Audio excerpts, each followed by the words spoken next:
trailing stop is one of the best ways to grab a bigger chunk of a strong trend. I'm an options trader, so I love indicators that use volatility because they adjust to the environment we're in. Most people have heard of ATR, average true range, and I like to use it both as a proxy for what kind of volatility environment we're in. You can use Bollinger Bands or VIX, those are going to give you that too, but also for setting profit targets and stop outs. And most charting packages are going to give it to you. What it calculates is a rolling number that is based on a series of days, typically 22, but you can change that to make it more or less sensitive. And it uses the high, low, and close for each day to arrive at this number for the average range of the stock or index over that period. So what you can do is you can say, I'm going to set a stop loss at 3 ATRs. You can say, well, the average range on NVIDIA is 15.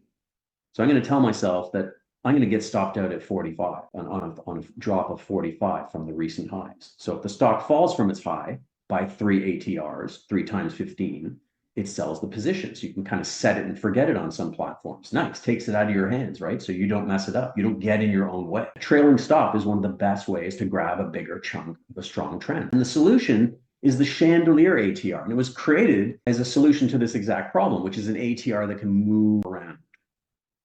So the neat thing is you can have it superimposed on your chart a lot of the time, which is great. And I like to use a 5 ATR, 5 times the ATR, because I tend to be a longer term hold kind of person. So I like to pick a close below the ATR for 2 days in a row as a trigger to get out, right? In fact, you can tell yourself, well, I'm going to wait for 2 ATRs of upward move, and then I'm going to add my 3 or 4 or 5 ATR stop out after that.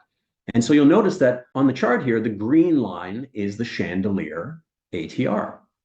And so you can see over in the top left corner that we've got our 22-day period, and you've got the 5 times ATR. And so here it is. It's kind of following the stock up.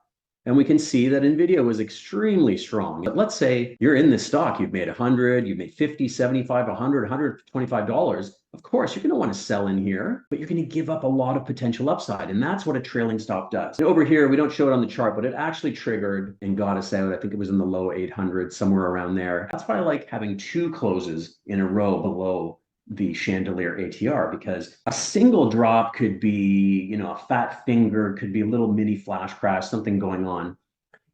A second one is telling you that, well, there's some weakness here, right? So give the Chandelier ATR a good look. I find it's a really, really cool and a neat system that adjusts to the volatility environment. I always love stuff like that.